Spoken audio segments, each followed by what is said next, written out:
Hey, everybody. My name is Angela. I'm your host today of the Bold Moves podcast. I'm super excited to be back with you guys and very excited to be talking to my next guest. We're in the green room having a great conversation. I was like, we need to stop and just go live because this stuff needs to needs to get out to the world. But yes, this is Cameron.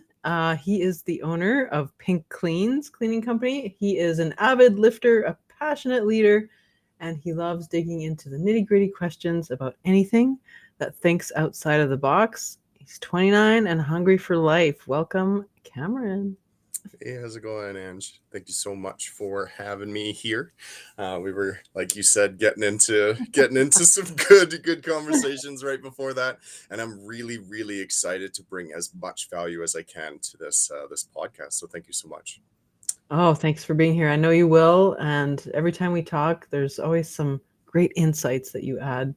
So I wish I was as insightful as you are at 29, but I was too busy being kind of crazy and being a kickboxing queen, I guess, is what Hey, my jam was back in those days. yeah, somebody has to do it. So good job to you, right? So for sure.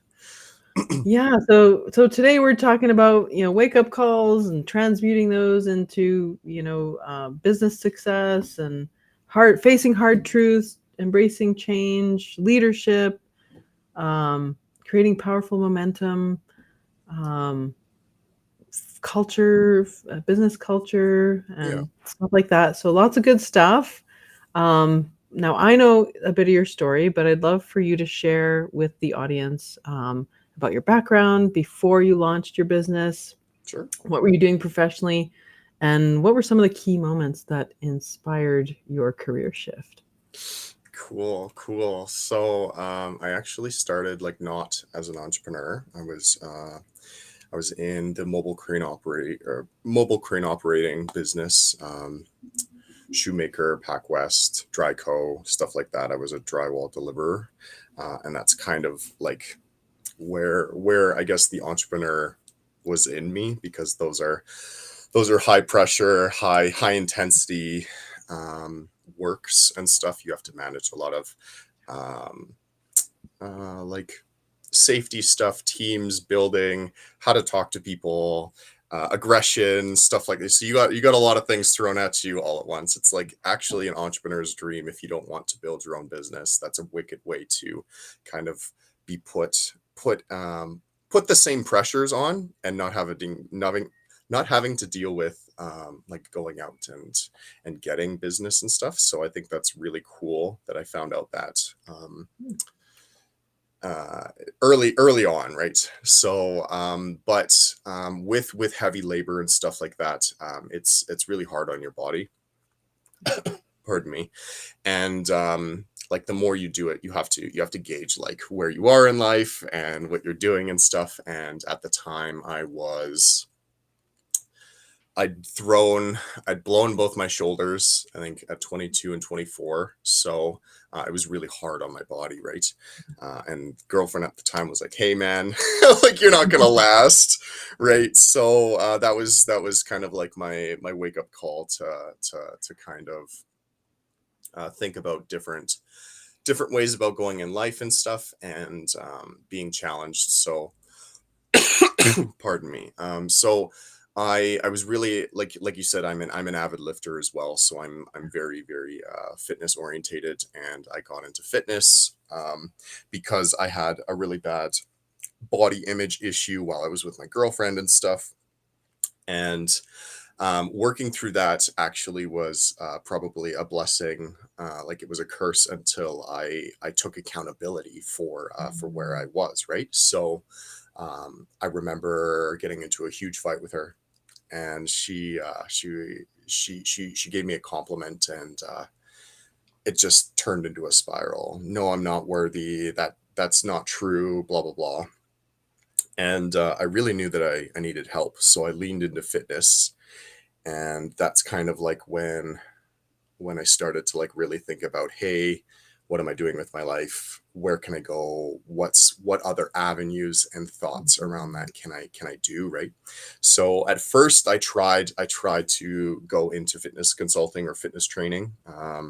I worked under the best coach in the space. I would say he mentored me for well over a year and a half, and yeah, I lost a lot of weight, and then I gained weight, and then I cut again, and we're doing it all over again. So I've been doing that for about 3 years, and the fitness consulting I actually had to dissolve because my girlfriend got really sick year 3, year 4 around not COVID, but like she got sick and she was hospitalized, and I had to pivot again, right? It was we could have lost the house. We had bills that were coming in, right? Like I wanted to make sure that she was taken care of. So um, I took up a position for making sure that we were having money, and then if she did lose her job, I was taking that on, right?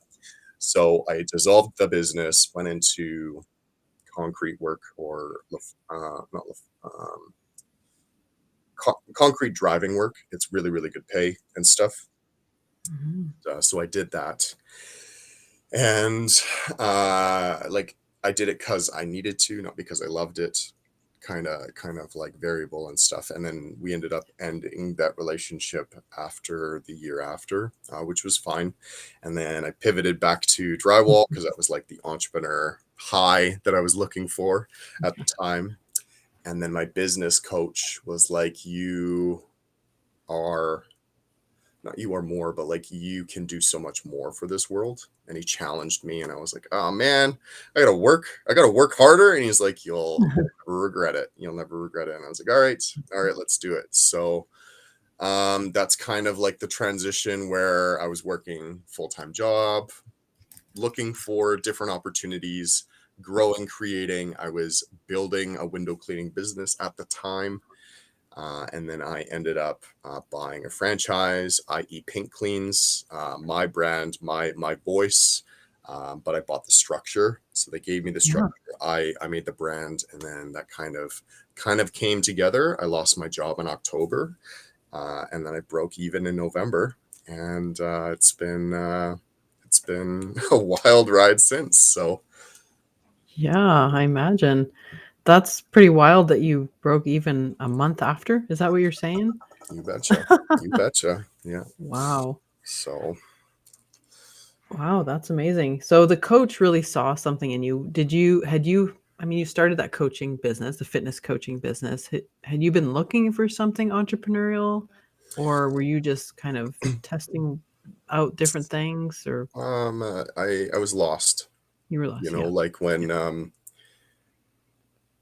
I lost a really big part of my life, and I lost like a really big person in my life, and I was looking for security, and he just saw more in me, and he challenged Mm. that because like as a leader, like if you don't if, I think the words are if you don't speak like or if It's almost like see something, say something, yeah, exactly. No, that's right? exactly it, right? So he was like, dude, like you could do so much more. Why are you settling for less, right?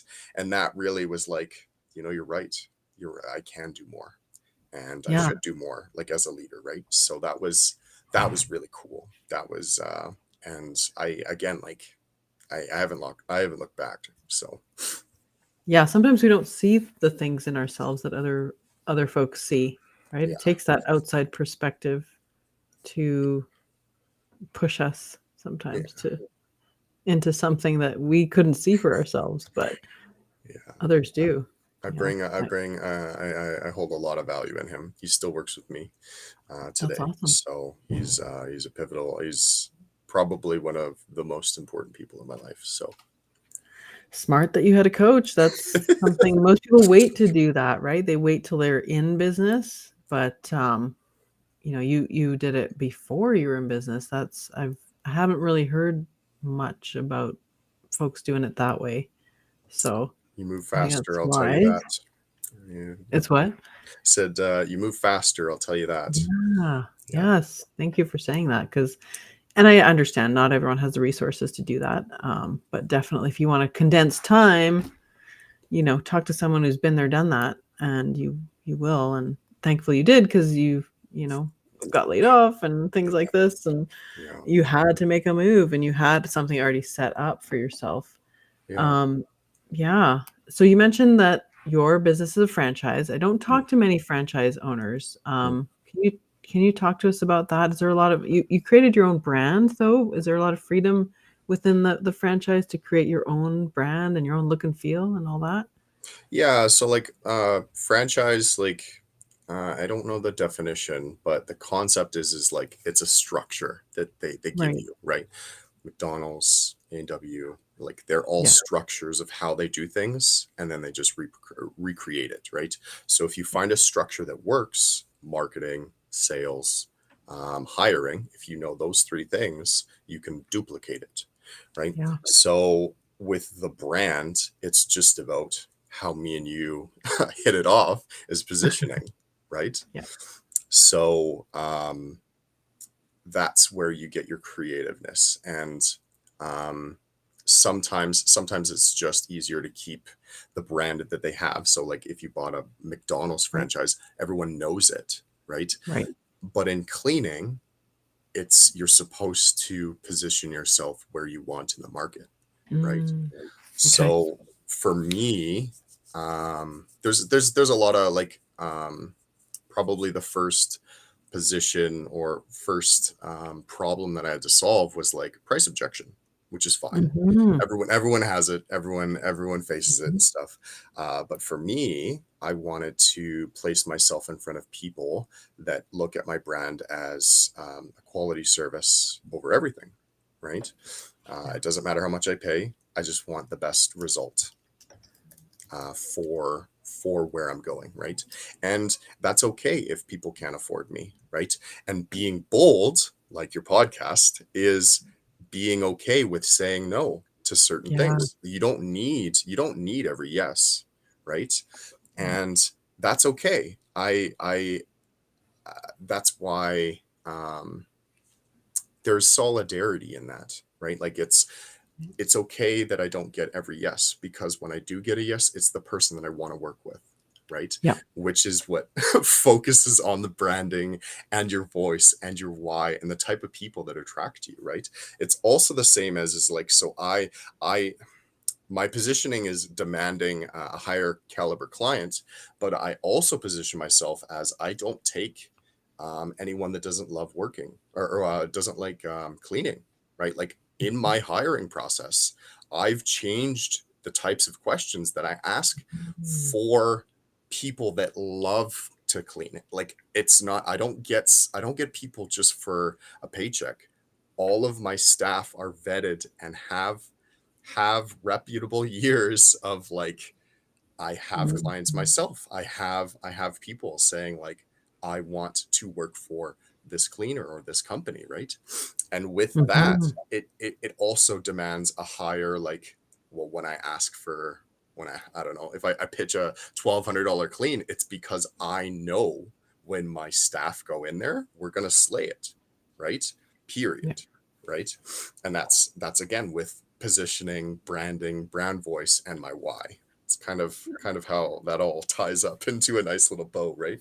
So Yeah. Yeah. And also we're not like I work with my clients on this too. It's like we're not actually selling the thing we're selling. We're selling the effect of that, right? And you talked when mm, we talked before, it was like you talked about giving them their time back or, feeling like a a queen or a king in their home, right? And that's right, why your logo is the crown, right? So there's a yeah. feeling involved as well, and that's what you're selling. So yeah, talk to me about that. So what kind of changes do you hope to create with Pink Cleans in the business world? Well, so there's a lot of stress. So the type of client I'm positioned in front of is like we are already entrepreneurs. Me and you are entrepreneurs, right? So we know that there's a lot of stress coming into our life for like different things, like people arguing with us about pricing, clients falling off, people getting fired, stuff like that. So there's a lot of stress in and around the area of business, right?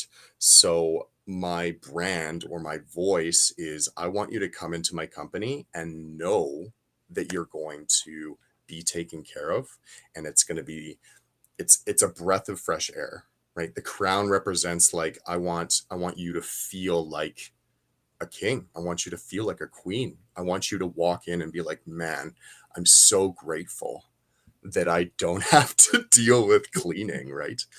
And my staff take pride in it, right? Like all of them are, I call it married to the customer, right? Because each of them take pride in everything around the clean. They know the houses, they know the people. Like it's that sense of awe is where I'm positioned, right? Which is why I demand a higher price point, right? If and I also commend if you want to go somewhere else, right? That's okay too, right?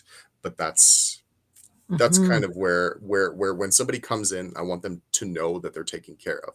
And even I try and go above and beyond for them. So if somebody doesn't work with me, that's okay. I know lots of cleaners in Calgary. I work with a lot of them. So I'll send them somewhere else.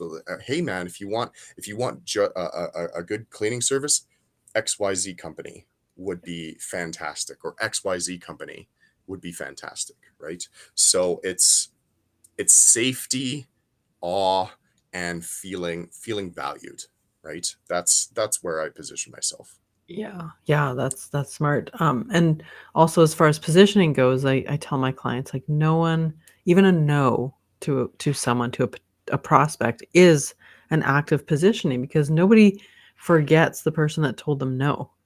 That positions them in their mind that what you actually do and who you actually do it for. So they will remember the person that told them no, and they will then be able to refer you to someone who is that ideal client of yours as well. So you actually are positioning yourself when you're saying no as well, Mm, right? mm. You're Well, creating and that no, moment. no is a very strong word, right? A lot of people want to be nice or cater to everyone, and I think confidence comes in understanding that you can't serve everyone, and I think it actually does them a better service that you can't serve everyone, right? Yeah. Because that's what other people's brands voices are for, right? Like if I was supposed to serve everyone, that means I have monopoly on on an area, and that's unrealistic. Not everyone's going to like me. Just like No. you said like we are people that attract who is supposed to come to us, right? Yeah. So that means I'm not going to get everyone, because not everyone's going to like my energy, right? So Yep. Yep. That's a hard thing for a newbie entrepreneur to embrace, really, is I know that because I did that at the beginning. It's like, yes, I just said yes to everyone because don't know when the next thing's coming out, coming to me, and nobody knows me yet. And I guess that's an okay thing to do at first, but eventually you're going to have to figure out who you're for and who you're not for, because well, then your processes have to change with every different client, right? It's just not efficient either. mhm. And you end up, you know, kind of ruining the day that you started your business when you do that. That's where I was before I repositioned myself Mhm. as well. So, Mhm. Mhm. so I commend you for doing that early on. Again, it's probably a product of working with a coach, I'm Yeah, assuming, yeah, partly, yeah. right? But let's change gears here and talk a little bit about leadership and leadership style. That's a big theme for you, and it's something you were thinking about even when you were in your drywalling career. So, can you describe a bit about your leadership style and how figures like Simon Sinek and Dan Martell have influenced it, and how you carry that through your company, not only with your clients but in your hiring process as well? Big Sure, question. sure. Sorry. No, I love it. I love it. You might have to ask me the end part because I'll probably Yeah, forget. sure. If you can Yep, no put a worries. little We'll pigtail on circle it. back. Perfect. But so Simon Sinek and Dan Martell are wonderful, wonderful thought leaders. Thought leaders, beautiful mentors. If you guys haven't watched them, you should binge their content, and our content, obviously. But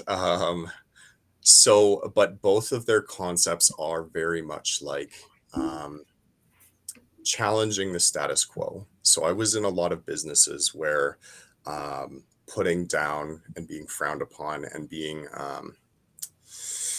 like put down or called down or even abused verbally was an act of making you better as an employee, or that's an old mentality, right? So to circle from we'll give drywall as an example. A lot of people dislike the job because it's hard. You need to move faster. If you aren't producing enough, you get yelled at from your bosses and stuff. That's a lot of things that you have to deal with, the stresses, with the teams, with the people disliking you. So part of my leadership style is actually taking pains and changing them, right? So the very first time I was on a truck, someone called me stupid. Actually, if I think I remember it, they said, "You're effing retarded." Right? Like, actually. And I was like, It's the okay, so construction when industry, folks. So anything goes. right. So this is like 5, 6 years ago, right? So and the very Yeah. first thing was, so as a leader, I was like, okay, so if I want to be in that position, what can I do to make me feel not that way? Right. So leading from the front is taking active feedback, good or bad, and making implements or shifts in how you change it, right? So I was like, hey, well, I'm never going to call someone down when they do something wrong, right? And Simon Simeon says to validate where somebody's at always, right? And that's something that you build on. So if calling down is something that I went through, I was like, okay, well, this person messed up. Okay, well, instead of calling someone down, it's like, well, why did they do that? Okay, well, let's ask them. Did you understand the process? Did you understand what I asked you? Was I not clear enough? Did I draw a good enough picture? Did I train you right? Right. So there's a lot of different ways you can kind of shift, change, train, stuff like that. And I really think that if you validate, like I said, where somebody's at, maybe they were having a bad day, maybe they were off, maybe they didn't get enough sleep. If you don't understand before you react, which is what that Right. person did, you Yes. can't make an active decision.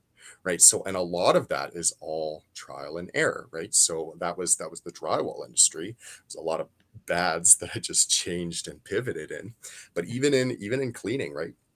So yes, I've had to be on the tools. Yes, I've had to go out and clean.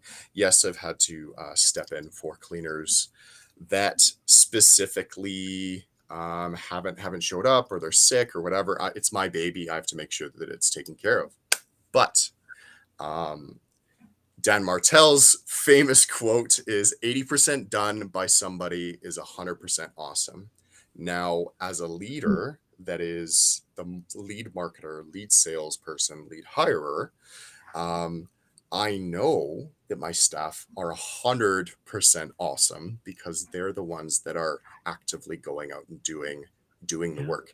And I get active feedback from them and the client to make sure that they're doing a good job. So even in the instances where I'm not even there or I'm not doing it, I can still validate them and see where the process is, so we can continue to create good cleans in that. And even when there isn't a good instance, right? It's okay, well, what is it that the client was mad about? Okay, well, in this structure, because I'm a structures guy, in this structure, where did we miss? What did we do wrong? And I talked to my cleaner, hey, this is what X client was talking about. Did you do that? Because again, it's seek to understand first before reacting, right? So did you do that? Do you have proof that you did that? Was it a misstep? Did you have a bad day? Did you miss did you have a good sleep, right? Okay, you had all those things, you did do it, you don't remember. Okay, well, let's validate the customer. Okay, even if you did it, let's validate the customer and let's go back and make sure that that's taken care of. And we don't say like, oh yeah, we did it, it's on you. It's like, no, man, we messed up. right? You Yeah. own it, right? On top of it, yeah, I'm not perfect. You're not perfect, right? The reason why I get good reviews is I literally tell everyone that comes through my door, we are not perfect and we never will be. But I strive for for the greatest result that we can do, and I'm okay with not being perfect. And in that, that's where the satisfaction guarantee comes from. I hold Mm. 41 5-star reviews, not because we're Wow. perfect, but because even if something goes wrong, I make sure that we go back and take care of it. I make Yeah. sure that we take accountability for the things that we've done, and we make sure we bridge that gap. I don't lead with ego. I lead with, hey man, I'm human. My staff are human. And why would I expect anything less than their best? Okay, well, if we miss something, that's okay. I can make sure that that's taken care of, and I can make sure that I build up like a structure around us minimizing that gap, right? And Yeah. that's like the concept of leading from the front. Well, my cleaners don't feel like they're under me. My cleaners feel like they're they're they're right there with me, right? I make sure that they all feel validated every single time they go to any clean. And if they need help, I'm in there, or I'm sending someone there, or we're pivoting to another day, or I'm getting more money because we need more hours, right? Either way, like I'm trying my best to always make them feel validated. And anyone that comes into my company is also, hey, like Yeah. this is where we're at, this is where we're going. If I need to talk to you, I'm gonna be there, right? And I think that's something that is missed a lot of the time, right? So Yeah. Yeah, it sounds like you make it clear to everyone involved what the culture is, what the philosophy of the brand is, set expectations up front. And yeah, all people are looking for is honesty and accountability. Like, I think we all understand that, nobody's perfect. mhm, But as long as you're willing to work with them, that's all anybody cares about, right? They just don't want to feel like they've been ripped off or left in a lurch or something yeah, like that. So, yeah, um, yeah, I love that philosophy of understanding first and reacting second, because, like you say, there could be so many factors involved, and how quick are we to react, even out in life, road rage and all these things. Like, I'm guilty of it too, but I try to understand, like, maybe they're a new mom, and maybe they, didn't have a lot of sleep and they're up with their sick kid all night or for 3 nights or whatever. Like, mhm, it's not always about you, right? It's, mhm. um, step back and reassess and the situation, um, first, right? I had my So I love coach that. actually pointed out, if you always think that someone is going to the emergency room, it's easier to swallow when they do something silly to you. So if our reaction is, oh Mhm. man, that guy cut me off because he's a jerk or whatever, that's a reaction for, they did something wrong to me. If Yes. you always think that somebody is in a Oh, I rush to go see. somewhere else, if somebody, or they're going to go to the airport, or they missed, so like if you put that same, like, oh man, maybe they're going to the hospital, maybe Yeah. they missed, or they slept in, it's like the exact same reaction. But if you change it to like, they they're way more stressed than me, I wish you the best, Yes. is a shift, right?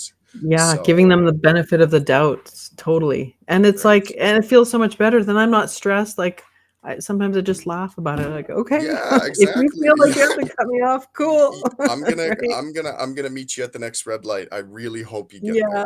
I really hope you get there, And So then I'm not all worked up and getting my cortisol levels up, right? Like, life's too short. Life's too yeah. short, man. So, Well, and I'm I'm glad you figured that out at a younger age than I did, but I was a pretty big hothead. I still can be, I guess, but less and less as we go. yeah, Hopefully, I'm evolving a bit here as I get older and wiser. yeah. Um, how do you feel about, um, like, obviously you have staff And, sometimes mistakes happen. Mhm. And I know in the construction industry, they're very quick to fire for mistakes, right? How do you feel about firing for mistakes versus using as a learning opportunity to improve? Mhm. I mean, granted that there's no malfeasance or anything involved. Yeah, yeah. So my approach is pretty simple, right? Like see see if it's intentional. I think that's the first thing. And I'm an intuitive leader, so I can smell when somebody lies. I Mhm. don't have any liars on my team. No one. Right? Because I Me can't too. lie. That means that I can smell a lie like a million Yeah. miles away. I don't think anyone in my company lies. Actually, that's definitely not a thing. But that would be the first thing. Second thing is like um, the reason when you ask somebody what happened, you can find if it's truthful or not. So if they in psychology, if someone stumbles on Mm. their story, you can hear it and you can feel it. So the second thing is the reason why it's like, well, what happened? Talk to me about it. Right? It's not because I actively think that you're wrong. It's that I seek to understand. But in seeking to understand also reveals another if they're lying, right? So the second one is I'm seeing if the truth checks out, right?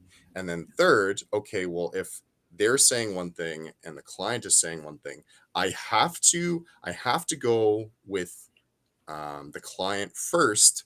But if you have proof, I can then bridge the gap Mm. with the client, right? Hey, I took washroom pictures. I know I did the baseboards. Perfect. Thank you so much. I'm gonna be like, hey, client A, I thank you so much for telling me about us missing the baseboards. I just wanted to show you that we did do in fact the baseboards. Is there a particular place that you can Mhm. see that we missed? Because right now, from the information I had and me talking to my cleaner, I don't see that. And if there isn't, I'm sorry, I can't go forward and help you with this because we did do our job, right? And Yeah. I have proof, right? So the reason like my cleaners take pictures and before and afters and stuff is obviously for marketing and stuff, but it's actually to make sure that when a client comes to me and it's like, oh, they didn't do anything. Well, actually, Mm. that's not true. And I want to protect my company and I want to protect my staff, right? Yeah. So I come from a place of like, well, no, that's not true. We did do that because I fall under the reins of integrity. So if my Mhm. staff tell me, hey, we did this, okay, well, show me the proof. Perfect. All right. Now, not only do we have proof that we did it, when somebody is unreasonable, which I haven't had any unreasonable client come to me, but if somebody's trying to jip us or scam us, I'm sorry, I have a process that shows Mm. me that this is already done, right? Yeah. I'm not on the ground, but my cleaners know that it is very important to show their work, right? Yeah. Period, right? Yeah. So, to kind of like end the firing and stuff, I don't need to, right? Like if you're going to lie to me, that's a different conversation. That's got nothing to do with the clean now, right? Now you're not integral, and that's not okay with me and my company. Mhm. Why do you feel like you need to lie to me, right? Mhm. It's a deeper thing after that. It's like, are you scared of me? What have I done to to make you not feel safe, right? So my whole thing in my company is like anyone and everyone should be able to talk to me. They shouldn't feel animosity, right? And if there is, that's a bridge and a gap that I need to fix, right? Mhm. So yeah, I haven't had to fire anyone actually. Yeah. So Yeah. that's not That's something good. that's happened yet. So That's a good sign. But it sounds like you have a good process for working through things with clients and with your cleaners, and even the process of like helping your cleaners take accountability for their work and walk alongside you in leadership as well. And it's not Yeah. just like just a job for them. It's like an opportunity for everyone to shine and to really provide a valuable service. So it sounds like you really do a good job of that and integrate that culture in every aspect of your business. So that's a good thing. As Martha Stewart Thank would you. say, that is a good thing. That is a good thing. Perfect. um, let's talk about sales, because every business has to do sales. Otherwise, you're just a charity or a hobby, right? So Yeah. we don't Yeah. want Yeah. that. Yeah. Yeah. I mean, we have those, but for our Yeah. business, Right. Right. we got to make some sales. Right. So what did learning sales look like for you? You said you had no sales experience before you started your company. How did you go from not knowing much about sales to really feeling like you become confident in it and skilled in it? So in my field, there's like I think if we're going to get into the nitty gritty, it's 30% conversion just across the board. So I get lots of no's, and that's okay. That's super okay with me. Um, but to change a no into a yes, what is like in the sales process, it's know, like, and trust, right? Yeah. So that means that you need to create what? Relationships, right? So if I want less no's, I want to create relationships with people that like my service. So outside of like my lead generating, right? So I run ads, and 9 times out of 10 it converts because of how I position it and stuff. But when I first started, it was 30%, right? For sales, I want to get more yeses. So I create relationships with people that need cleans, right?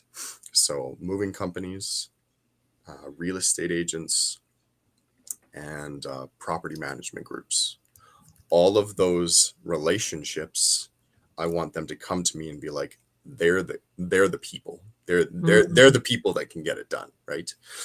And if people know, like, and trust me, which is why networking is a huge thing, right? The more you provide value to a market, the more you receive from the market, right? So to change a no to a yes is I've built a lot of relationships with people that like me, right? My clients, I have referral programs because I know they like me and I reward them for using me, right? So I'll give somebody a 40% off clean on a reoccurring service. I won't make any money, if I'm being frank with you. I don't care because they brought me another reoccurring service, right? But I also reward people for continuing to help Yes. my business outside of ad spend, right? So if my ad spend is 30% conversion, great, perfect, fantastic. I that's that's like the least of my problems. I'm focusing on finding more yeses than nos. So if I have, so for instance, my greatest partnership ever is Royal LePage Benchmark. I work with 260 real estate agents in Calgary. I love them. I will go above and beyond for them. I scream their name to the top of my lungs because I love them. But I love working with real estate agents because they know, like, and trust me. They know they're going to get a good service. They know they're going to get a good product. I have a 48-hour like turnover or whatever. Like if they give me 48 hours, I can usually scramble somebody up or figure it out. Or Yeah. if they can't use my service, again, I'm integrated in the cleaning community. So I have like 8 or 10 different people that I can talk about and be like, hey man, you can go to XYZ company and they'll take care of you. So even if I can't take care of it, I'm still doing due diligence and getting them the service that they need, which is Yeah. also valuable, right? It's not like see you later, bye-bye, right? Yeah. So I think yeah. So how did I get good at sales? I just don't like no's, right? So I just went towards where the yeses were, right? Like, Okay. so if I continue to please the people that are giving me work, then they'll always say yes, right? Right. So it's again a position thing, right? So if I serve the people that are happy with me, why wouldn't they give me more work? They don't have to say no. They know they're going to get taken care of. That's not even a sales thing. That's just a service thing, right? Yeah. Right. So I don't if I'm being quite frank with you, I don't like sales at all. I just like going towards where people need me, actually, right? Which is the same reason why I position myself as a higher quality person. I don't want everyone because I'm not Yeah. here to serve everyone. I want somebody to come into my company and not be mad at my pricing. I want them to come in and be like, yeah, that's reasonable. Or why isn't it more? Right? Right? There's the Like, question we all beg to hear. right. So, and that's a great thing for being bold. Go after the people that want your service, right? That's Yes. why I agreed to being on this, because it's bold actions give you bold results, period, That's right? right. Amen to that. Amen. Yeah. I love what you say. I don't like hearing no, so I go towards the yes. That's sales 101 wrapped up in one I statement. don't Done. know if that helps, Well, but that it's makes true. Like, sense. right? Like, why That why makes would sense. I why would I want to wrestle with somebody that's not interested? That's okay, No, man. I don't. it's okay to pick a lane and stick to Right. it, right? You Right. should, because then you become known for something and you're that guy, right? Or that lady or whatever. You're Yeah. whatever you're known for, and you become the only one Mhm. in their minds. And people love to be, as far as referrals go, people love to feel that they're being helpful when somebody is looking for a company like yours or mine. They love to be the ones that are like, "Oh, I know somebody," right? We Oh, just love that. It just kind of feeds a piece of our ego. So we love to be that person that's helpful and yeah. giving that piece of information to whoever's looking. So Yeah. that's another thing that um, works in our favor as well. Is that's a little piece of psychology there. Mhm. And if you can elevate their brand, like you said, you work with real estate agents. If you can not only make their client happy, but elevate their brand, because now that client is like, wow, this real estate agent referred me to this other company. So they're both great. Awesome, right? It's like a win, win, win all the way around. And it just Mhm. keeps coming around. So I bet that like I always say, the fastest path to money is a face-to-face conversation, right? It's Mhm. the relationships that we build. I bet ads probably do well for you, like you say, but Yeah. I bet you anything your personal relationships with people convert way better. They usually always do. Yeah. Yeah. It's Yeah. less about the money and more about like when can you get me in? You know, like, Yeah, it's about trust too. There's more yeah. trust when you're talking to somebody, interacting with Right. them, you can see them versus an ad where they're not really there. Right. So, Right. And like um and with like the reviews and stuff, like it helps me a lot. oh yeah, But for sure. um yeah, I'll even take it one step further. I don't own any of those 5-star reviews. They are all my cleaners. So that's not Oh, hot, like, right. aw. So I give that to my staff, and every single time there's one, I take a screenshot. Hey, this was your clean. This was I love it. you did this, not me, right? I want you to take pride in that, right? Because it's not just pink cleans, right? I want you guys to be known that we're doing great work, and we have people that actually love the brand, and I couldn't do it without you guys, right? Yeah, and that's another So great leadership characteristic. It's like not just being in contact with staff when something's going wrong, like actually celebrating the wins together too. Like that always. makes them feel way more valued and willing to, put in that extra effort or um, stick with you longer, turnover rates, all that stuff. So I think that's really important I too. also I also don't have a high turnover rate as well. So in Yeah, we my talked about that. yeah, in my industry, there is a high turnover rate for cleaners. I have had two in the year that I've been in business, and that is so I've had I guess 12 employees. I have 10 now, and I've had 2 leave, not because they wanted to leave. They left because of their own like betterment. I create leaders, so I want them to move forward, right? All of my staff know that they if somebody is paired up with them and they're new, I know that they can create and set a standard, right? So I empower all of my staff to be leaders. I want them all to talk to me. Actually, I can't. The greatest thing I ever heard when I was a crane operator is there's not one person thinking here, there's 3. So there's 3 on a truck, right? Well, I have 10 people talking to me, and they give me feedback and they give me ideas, and they're always like, try this. Why don't you try this? Why don't you try that? Like, I have feedback. The reason why I'm good at what I do is because I have all these beautiful minds talking to me, and I validate all of them. I can't take all of the feedback, but they are empowered to talk to me about something that could change the trajectory of the company. Right. And they're not going to be shot down for it. No. It's like what we were talking about off camera when I was saying I live by the motto of, skimming the cream off everyone's brain. And you were saying how, and the cream is what rises to the top. That's the good stuff. That's and if you lead with conversations with why or deep conversations, that's when you get the best result or best out of people, right? If you make them feel valid and you're like, hey man, why did you what do you think about? How did you come to this? What makes you feel that way? Why should I do it? Give me more, because if you give me more, we can do better as a collective, right? Yeah. So yep, it's all data and input, and why not take that? It's just our ego that stops us usually from taking the opinions of others and listening, right? So I'll end that little bow with some sugar on top.